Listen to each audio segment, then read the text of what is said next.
El huésped, por Amparo Dávila.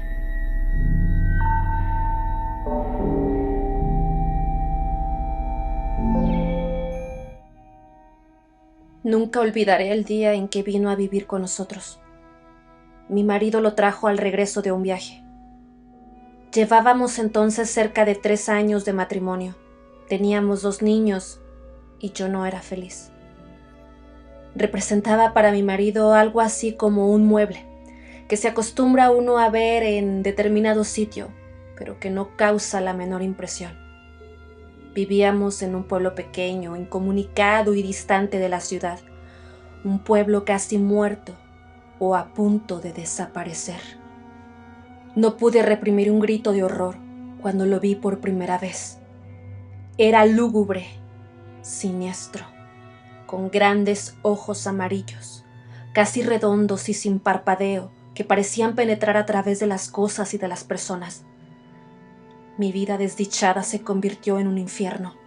La misma noche de su llegada supliqué a mi marido que no me condenara a la tortura de su compañía. No podía resistirlo. Me inspiraba desconfianza y horror. «Es completamente inofensivo», dijo mi marido mirándome con marcada indiferencia. «Te acostumbrarás a su compañía, y si no lo consigues...». No hubo manera de convencerlo de que se lo llevara. Se quedó en nuestra casa. No fui la única en sufrir con su presencia. Todos los de la casa, mis hijos, la mujer que me ayudaba en los quehaceres, su hijito, sentíamos pavor de él. Solo mi marido gozaba teniéndolo allí. Desde el primer día mi marido le asignó el cuarto de la esquina. Era una pieza grande, pero húmeda y oscura. Por esos inconvenientes, yo nunca la ocupaba. Sin embargo, él pareció sentirse contento con la habitación. Como era bastante oscura, se acomodaba a sus necesidades. Dormía hasta el oscurecer y nunca supe a qué hora se acostaba. Perdí la poca paz de que gozaba en la casona. Durante el día todo marchaba con aparente normalidad. Yo me levantaba siempre muy temprano, vestía a los niños que ya estaban despiertos, les daba el desayuno y los entretenía mientras Guadalupe arreglaba la casa y salía a comprar el mandado. La casa era muy grande, con un jardín en el centro y los cuartos distribuidos a su alrededor. Entre las piezas y el jardín había corredores que protegían las habitaciones del rigor de las lluvias y del viento que eran frecuentes. Tener arreglada una casa tan grande y cuidado el jardín, mi diaria ocupación de la mañana, era tarea dura. Pero yo amaba mi jardín. Los corredores estaban cubiertos por enredaderas que floreaban casi todo el año. Recuerdo cuánto me gustaba por las tardes sentarme en uno de aquellos corredores a coser las ropas de los niños, entre el perfume de las madreselvas y de las bugambilias. En el jardín cultivaba crisantemos, pensamientos violetas de los Alpes, begonias y heliotropos. Mientras yo regaba las plantas, los niños se entretenían buscando gusanos entre las hojas. A veces pasaban horas callados y muy atentos, tratando de coger las gotas de agua que se escapaban de la vieja manguera. Yo no podía dejar de mirar, de vez en cuando hacia el cuarto de la esquina. Aunque pasaba todo el día durmiendo, no podía confiarme. Hubo veces que, cuando estaba preparando la comida, veía de pronto su sombra proyectándose sobre la estufa de leña. Lo sentía detrás de mí. Yo arrojaba al suelo lo que tenía en las manos y salía de la cocina corriendo y gritando como una loca. Él volvía nuevamente a su cuarto, como si nada hubiera pasado. Creo que ignoraba por completo a Guadalupe. Nunca se acercaba a ella ni la perseguía. No así con los niños y a mí. A ellos los odiaba y a mí me acechaba siempre. Cuando salía de su cuarto, comenzaba la más terrible pesadilla que alguien pueda vivir. Se situaba siempre en un pequeño cenador, enfrente de la puerta de mi cuarto. Yo no salía más, algunas veces pensando que aún dormía, Yo iba hacia la cocina por la merienda de los niños. De pronto lo descubría en algún oscuro rincón del corredor bajo las enredaderas. ¡Allí está! ¡Allí está ya, Guadalupe!, gritaba desesperada. Guadalupe y yo nunca lo nombrábamos. Nos parecía que al hacerlo cobraba realidad aquel ser tenebroso. Siempre decíamos: allí está, ya salió, está durmiendo. Él. Solamente hacía 2 comidas, una cuando se levantaba al anochecer y otra, tal vez en la madrugada antes de acostarse. Guadalupe era la encargada de llevarle la bandeja. Puedo asegurar que la arrojaba dentro del cuarto, pues la pobre mujer sufría el mismo terror que yo. Toda su alimentación se reducía a carne. No probaba nada más. Cuando los niños se dormían, Guadalupe me llevaba la cena al cuarto. Yo no podía dejarlos solos, sabiendo que se había levantado o estaba por hacerlo.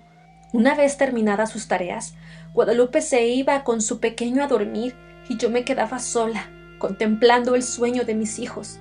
Como la puerta de mi cuarto quedaba siempre abierta, no me atrevía a acostarme, temiendo que en cualquier momento pudiera entrar y atacarnos. Y no era posible cerrarla. Mi marido llegaba siempre tarde, y al no encontrarla abierta, habría pensado, y llegaba bien tarde, que tenía mucho trabajo, dijo alguna vez. Pienso que otras cosas también lo entretenían.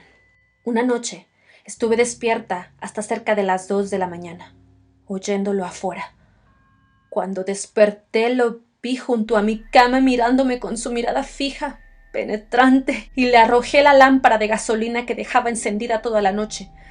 No había luz eléctrica en aquel pueblo y no hubiera soportado quedarme a oscuras, sabiendo que en cualquier momento él se libró de golpe y salió de la pieza. La lámpara se estrelló en el piso de ladrillo y la gasolina se inflamó rápidamente. De no haber sido por Guadalupe, que acudió a mis gritos, habría ardido toda la casa. Mi marido no tenía tiempo para escucharme, ni le importaba lo que sucediera en la casa. Solo hablábamos lo indispensable. Entre nosotros, desde hacía tiempo, el afecto y las palabras se habían agotado. Vuelvo a sentirme enferma cuando recuerdo. Guadalupe había salido a la compra y dejó al pequeño Martín donde lo acostaba durante el día. Fui a verlo varias veces. Dormía tranquilo. Era cerca del mediodía. Estaba peinando a mis niños cuando oí el llanto del pequeño mezclado con extraños gritos. Cuando llegué al cuarto lo encontré golpeando cruelmente al niño. Aún no sabría explicar cómo le quité al pequeño y cómo me lancé contra él con una tranca que encontré en la mano y lo ataqué con toda la furia contenida por tanto tiempo. No sé si llegué a causarle mucho daño, pues caí sin sentido. Cuando Guadalupe volvió del mandado, me encontró desmayada y a su pequeño lleno de golpes y de araños que sangraban. El dolor y el coraje que sintió fueron terribles. Afortunadamente el niño no murió y se recuperó pronto. Temí que Guadalupe se fuera y me dejara sola. Si no lo hizo fue porque era una mujer noble y valiente que sentía gran afecto por los niños y por mí. Pero ese día nació en ella un odio que clamaba venganza.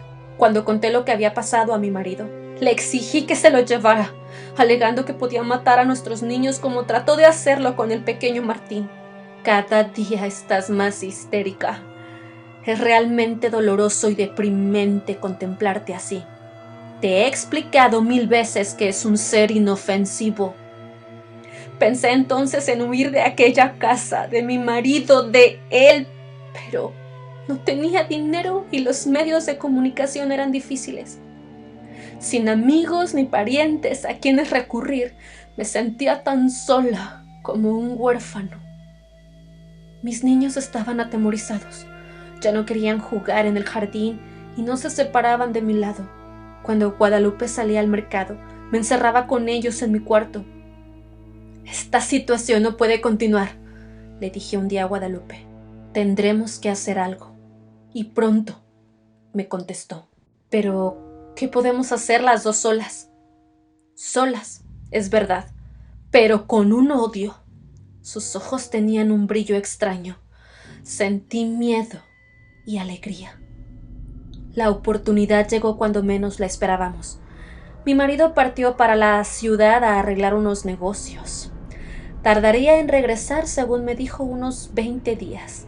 No sé si él se enteró de que mi marido se había marchado, pero ese día despertó antes de lo acostumbrado y se situó frente a mi cuarto. Guadalupe y su niño durmieron en mi cuarto y por primera vez pude cerrar la puerta. Guadalupe y yo pasábamos casi toda la noche haciendo planes. Los niños dormían tranquilamente.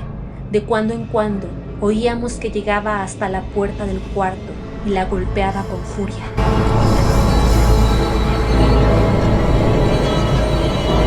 Al día siguiente dimos de desayunar a los 3 niños y para estar tranquilas y que no nos estorbaran en nuestros planes, los encerramos en mi cuarto. Guadalupe y yo teníamos muchas cosas por hacer y tanta prisa en realizarlas que no podíamos perder tiempo ni en comer. Guadalupe cortó varias tablas grandes y resistentes, mientras yo buscaba martillo y clavos. Cuando todo estuvo listo, llegamos sin hacer ruido hasta el cuarto de la esquina. Las hojas de la puerta estaban entornadas, conteniendo la respiración. Bajamos los pasadores. Después cerramos la puerta con llave y comenzamos a clavar las tablas hasta clausurarla totalmente. Mientras trabajábamos, gruesas gotas de sudor nos corrían por la frente. No hizo entonces ruido. Parecía que estaba durmiendo profundamente. Cuando todo estuvo terminado, Guadalupe y yo nos abrazamos llorando. Los días que siguieron fueron espantosos. Vivió muchos días sin aire, sin luz, sin alimento. Al principio golpeaba la puerta tirándose contra ella, gritaba desesperado, arañaba. Ni Guadalupe ni yo podíamos comer ni dormir. Eran terribles los gritos. A veces pensábamos que mi marido regresaría antes de que hubiera muerto. Si lo encontrara así. Su resistencia fue mucha. Creo que vivió cerca de 2 semanas.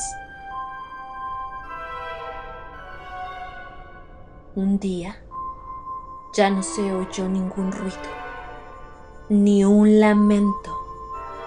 Sin embargo, esperábamos 2 días más antes de abrir el cuarto.